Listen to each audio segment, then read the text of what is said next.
Bonjour à tous et bienvenue sur Evelyn Coaching. Aujourd'hui, je vais aborder un sujet de vie personnel.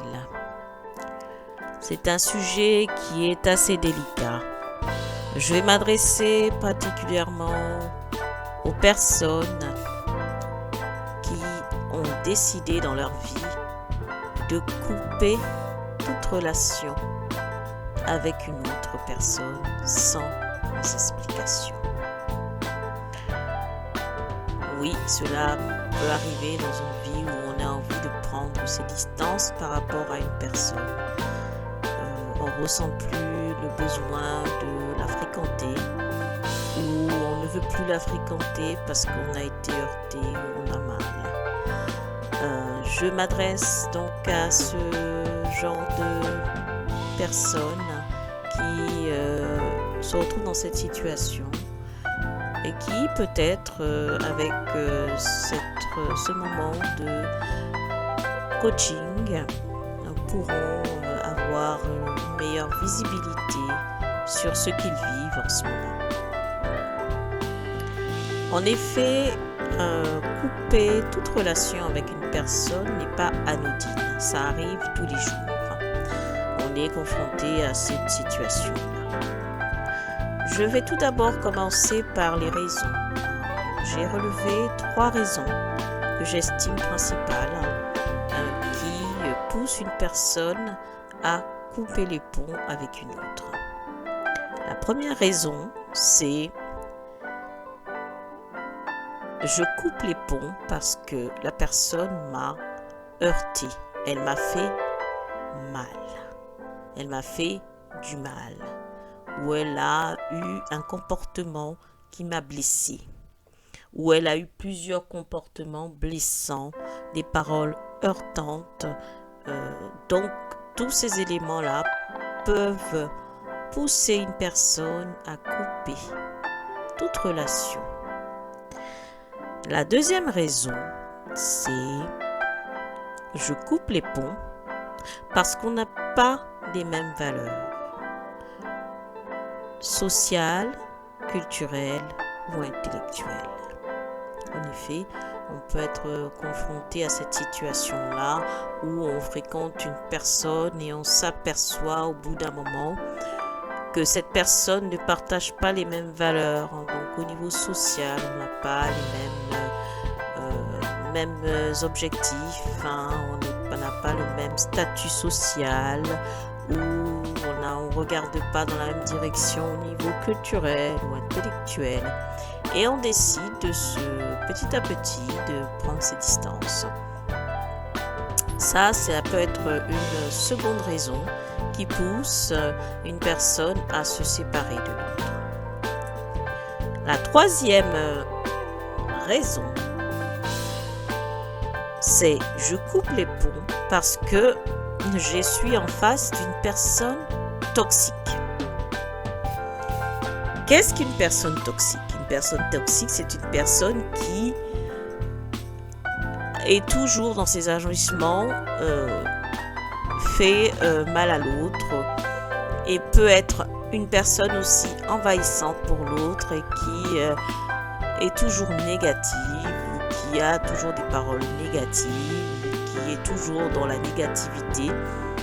Et cette ambiance de négativité déteint sur nous-mêmes et on est dans ce cas-là dans un environnement pas du tout favorable à l'évolution personnelle, psychologique. Donc c'est vrai que là, à ce niveau-là, face à ce genre de personnes toxiques, il faut prendre ses distances pour aller mieux. Donc voici les 3 raisons que j'ai retenues. Bon, il y en a sûrement d'autres, mais ce sont pour moi les 3 raisons les plus parlantes. Donc on a la personne qui nous a heurté ou fait du mal, ça c'est la première raison. Soit on n'a pas les mêmes valeurs sociales, culturelles ou intellectuelles et on décide de couper les ponts. Troisièmement, on est en face d'une personne toxique et on décide de s'en éloigner.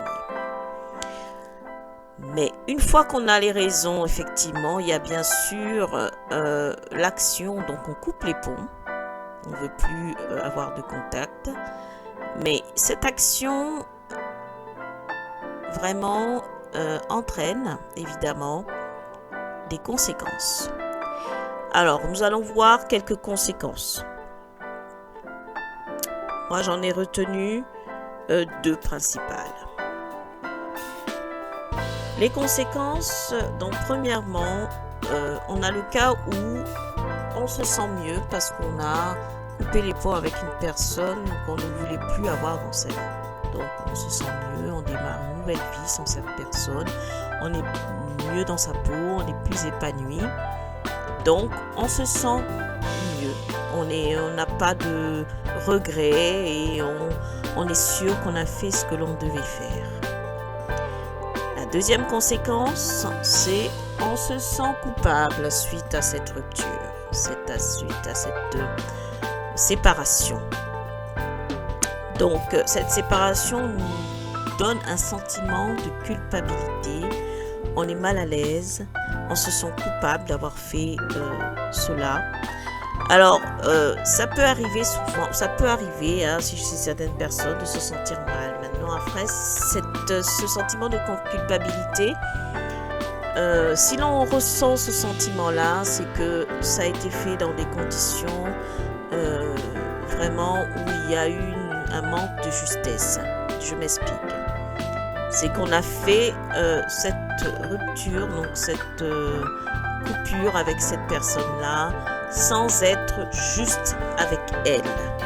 C'est-à-dire qu'on a coupé les ponts sans explication, alors que il y aurait pu avoir une discussion avant pour savoir les tenants et les aboutissants.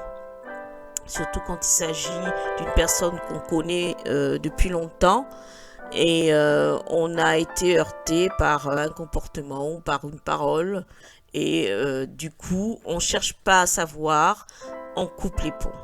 On coupe les ponts et après on a bien sûr des remords. Donc ça, ce sont des sentiments de remords, de regrets. Donc là, c'est vraiment des sentiments qui ressurgissent suite à ça.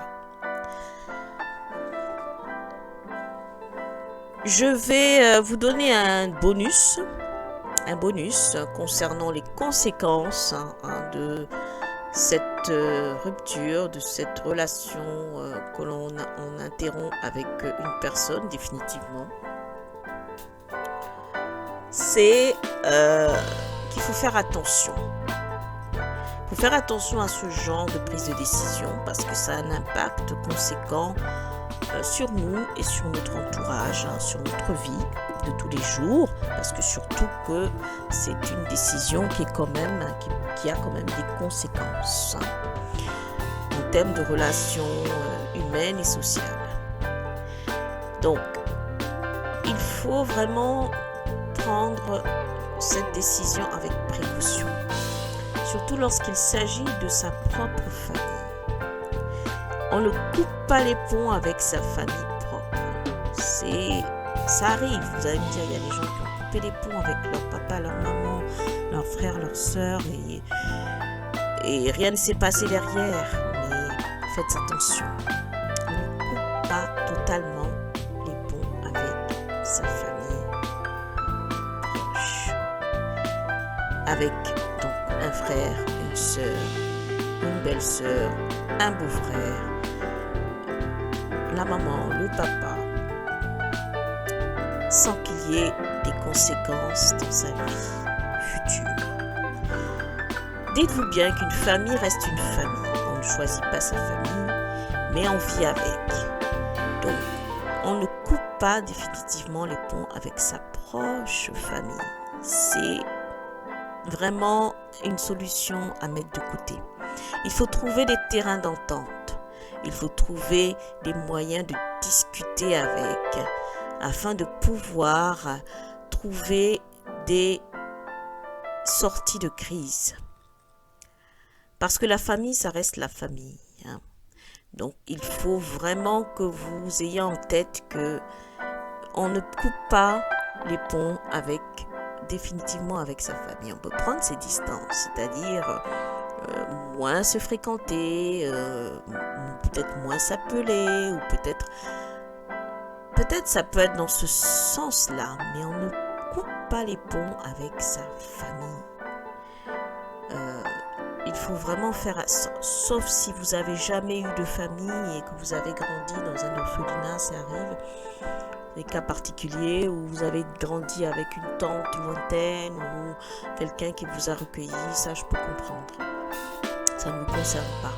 Mais ceux qui ont eu une famille toujours, vous avez été soudés, où vous fréquentez régulièrement, frères, sœurs, papa, maman, je parle de cette famille proche, très proche. Hein. Bon, les cousins, les cousines, ça autre chose. Hein. Ça, on ne se voit pas tout le temps, on ne se fréquente pas tout le temps, donc c'est autre chose. Je suis en train de parler de la famille proche, mais très proche. Donc, il faut essayer de parler avant, de couper les ponts et vraiment, surtout, essayer de trouver un terrain d'entente. Ne restez pas comme cela parce que ça va créer vraiment des situations pénibles et difficiles dans l'avenir. Et vous verrez que dans tous les cas, vous aurez une situation de culpabilité qui ne vous quittera pas, jusqu'à ce que vous ayez trouvé une sortie de crise. Donc, si vous souhaitez avoir plus de précision, vous souhaitez être coaché sur ce sujet donc de prise de décision lorsque l'on coupe les ponts avec une personne, n'hésitez pas à me contacter donc, sur mon site evincoaching.com. Et vous verrez, si vous allez sur le site, vous avez la liste des coachings. Vous pouvez me contacter en précisant un coaching de vie personnelle en ligne.